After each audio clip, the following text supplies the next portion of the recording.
भरतदासजी महाराज यांनी आजच्या कार्यक्रमाचं अध्यक्षस्थान स्वीकारावं अशी मी त्यांना नम्र विनंती करतो.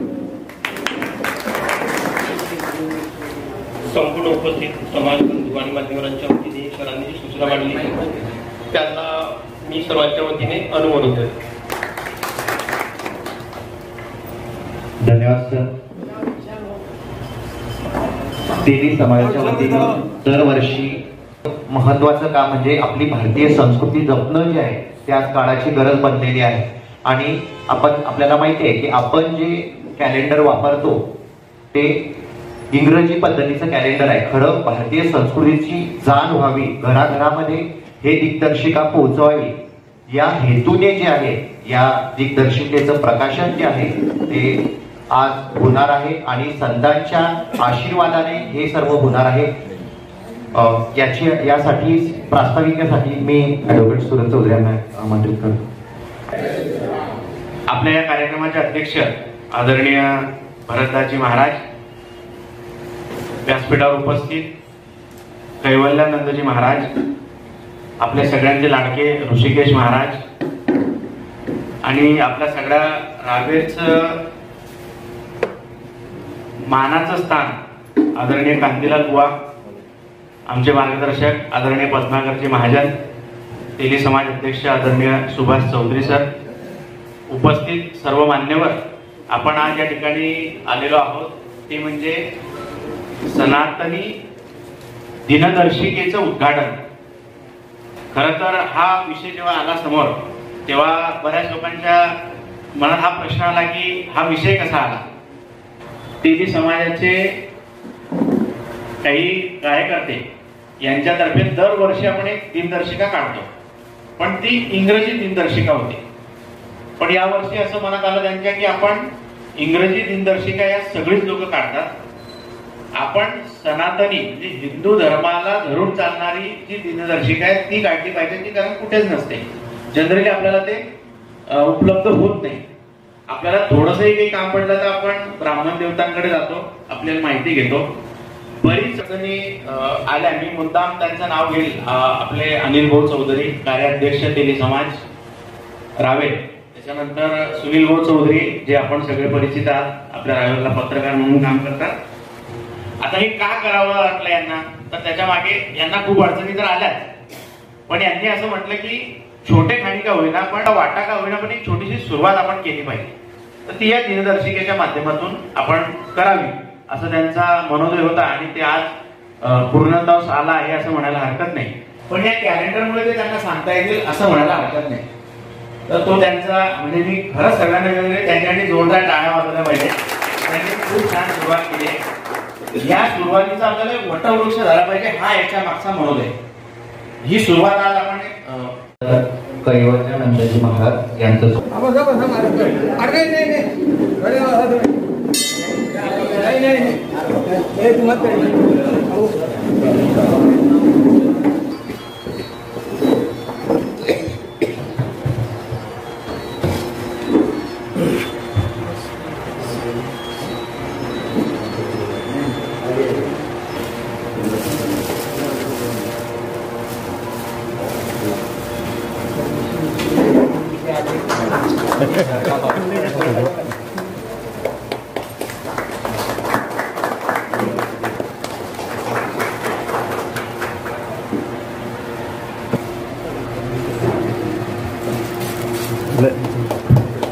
आमचे मोठे बंधू विजयजी लोहार यांचं स्वागत.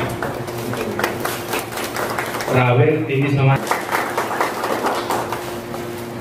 आपल्या रावेरचे आदरणीय दिलीपजी, त्यानंतर दीपकजी नगरे यांचं स्वागत गणेश चौधरी करतील अशी विनंती. त्यानंतर आमच्या आग्रा खाते पी.के. चौधरी सर विवरावून आले. त्यानंतर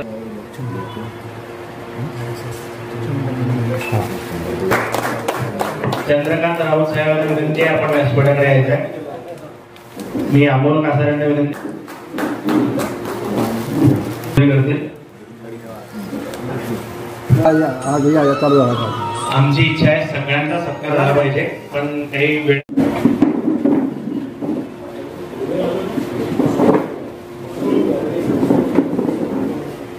शिवाजी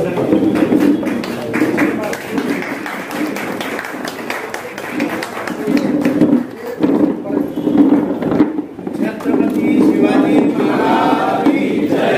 सनातन हिंदू धर्म की जय। सनातन हिंदू धर्म की जय। संताजी महाराज कॅलेंडर श्री गुरुदेव दत्त महाराज की जय।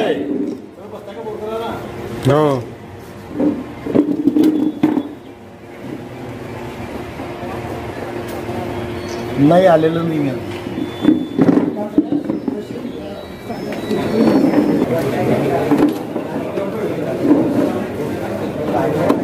धन्यवाद सर.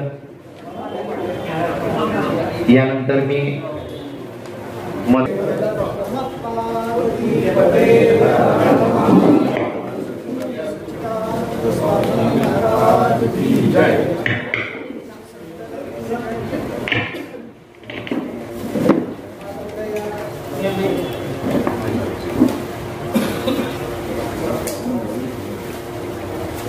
आणि संत जगनाडे महाराज यांच्या नावाने ही दिनदर्शिका, मराठी दिनदर्शिका आज इथे प्रकाशित होते. याचा खरंच खूप आनंद होतो. मी या दिनदर्शिका प्रकाशित करण्याकरता ज्यांनी पुढाकार घेतला, वास्तविक या गोष्टी सुचण्या सुद्धा भगवंताची कृपा आहे असं मला वाटते. आपल्या हिंदू धर्मामध्ये अत्यंत बारीक अशा गोष्टीचा विचार केला गेलेला आहे.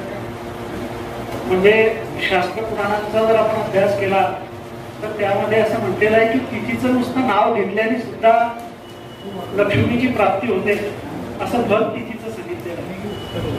म्हणजे आपण म्हणतो सिया रामचंद्र की जय, परंतु भगवंताचा जन्म ज्या तिथीला झाला, तुळशीदासजी वर्णन करतात की नवमी तिथी मधुमास पुनीचा शुक्ल पक्ष अभिजित हरिप्रीता, ती तिथी सुद्धा भगवंताच्या दर्शनाला गेली. आणि प्रत्येक तिथीला असं वाटत होतं की भगवंताने माझ्या तिथीला जन्म घ्यावा, जेणेकरून माझा गौरव वाढेल. परंतु नवमी तिथीला साईडला बसली होती, कारण नवमीला कोणताही वैभव प्राप्त झालेलं नव्हतं आणि म्हणून भगवंतानी नवमी तिथीमध्ये जन्म घेतला असं तुळशीदासांनी रामायणामध्ये वर्णन केलेलं आहे. तर अशा तिथींची माहिती समाजाला व्हावी. आपण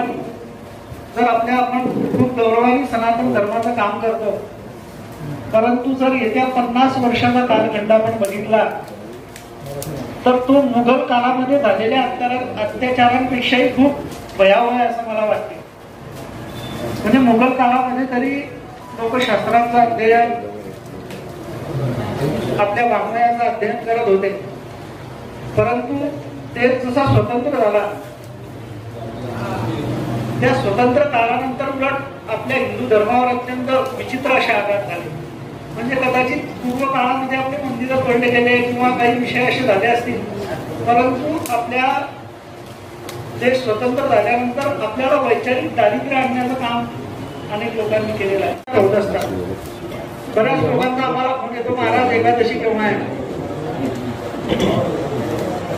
लोकांना स्मार्त भागवत एकादशी याचं सुद्धा ज्ञान. भगवंतांनी सांगितलंय की एकादशी व्रत करणारे, गळ्यात तुळशीची माळ घालणारे, चोटी ठेवणारे या हिंदू धर्माच्या प्रमुख गुण आहेत. आणि आपण जेव्हा या अशा सुंदर तिथींचं, संतांच्या पुण्यतिथींचं अवलोकन करू तेव्हाच आपल्याला खरा हिंदू धर्म कळेल. पूर्वी पंचांग बघायचे, परंतु आता या काही वर्षांमध्ये पंचांग लोकांना माहिती. भगवंताला पंचांग प्रणाम केला जातो, तसं तिथींचं सुद्धा मार्गदर्शन पंचांगामध्ये होते. विशेष अशी सुधारणा ते करणार आहे, जसं त्यांनी मला सांगितलेलं आहे त्याप्रमाणे ते करतीलच. आणि प्रत्येक घरातल्या लोकांनी याचा निदान अभ्यास करावा की कोणती तिथी किती दिवसांनी येत असते, आपला महिना कसा बदलतो. अमावस्येनंतर आपला महिना बदलत असतो. इंग्रजी दिवस जो आहे तो रात्री 12 वाजता बदलतो, परंतु आपला हा सूर्योदयाच्या नंतर बदलत असतो. लोक आम्हाला म्हणतात, महाराज दत्त जयंती बाशी करता तुम्ही. हे बाशी बिशी काही नसते, सगळं ताकद आहे. असं म्हणतो ना आपण, रामनवमी बाशी करता, गोकुळाष्टमी बाशी करता, परंतु ती बाशी नसते. आपल्या हिंदू धर्मामध्ये एक अशी देवता आहे की जी प्रत्यक्ष देवता म्हटलेली आहे. ती प्रत्यक्ष देवता म्हणजे सूर्यनारायण. आपण अर्घ्य देतो ना, ओम सूर्याय नमः. तर सूर्य ही प्रत्यक्ष देवता आहे, परंतु ती प्रत्यक्ष देवताची तिथी पाहते, तीच तिथी आपण मानत असतो. आलं का लक्षात? तर त्यामुळे आपण याला भगवत संप्रदाय, आता स्मार्त कोणी राहिलं नाही, आता सगळे वैष्णव लोक आहेत. आणि वैष्णवांमध्ये ही भागवत तिथी करण्याची परंपरा आहे, म्हणजे सूर्यमुखी तिथी करण्याची परंपरा आहे. तर असं सुंदर यांनी कार्य केलेलं आहे. मी आपल्या सर्वांना बोलतो, या मंडळींना धन्यवाद देतो. नाव सुद्धा अत्यंत सुंदर दिलेलं आहे, संत जगनाडे महाराज, जगद्गुरु तुकाराम महाराजांचे शिष्य. या संतांनी जे कार्य आपल्या समाजाकरता केलं महाराज, ते अत्यंत महत्वाचं आहे. संत वाङ्मयाचा अभ्यास संतांनी जे केलं ते निदान आपल्या मुखातून म्हणण्याच्या पहिले एकदा तरी निघालं पाहिजे. मला असं वाटतं की ज्ञानेश्वरी, तुकोबारायांचा गाथा, एकनाथी भागवत हे वाचूनच मारा, याच्याशिवाय मरू नका. महाराष्ट्रामध्ये ज्यांनी जन्म घेतला त्यांनी निदान संत साहित्याचा अभ्यास करा. बघा त्या जगनाडे महाराजांनी केवढं मोठं कार्य केलं. तुकोबाराय केल्यानंतर, सदैव वैकुंठाला केल्यानंतर ज्यांच्याकडे आले ते जगनाडे महाराज. एवढी निष्ठा त्यांची आपल्या सद्गुरूंवर होती. तर असं सुंदर यांनी नाव दिलेलं आहे. आणि मी भगवंताच्या, भगवान दत्तात्रयांच्या, आमच्या सद्गुरू महाराजांच्या चरणी प्रार्थना करतो की या कार्याला दिवसेंदिवस त्यांची प्रगती हो, त्यांचा परिवार हे सगळे लोक सुखी राहो, भगवंताची चरणी प्रार्थना करतो आणि थांबतो. अवधूत चिंतन श्री गुरुदेव. या कार्यक्रमाला विशेष उपस्थिती आमचे आदरणीय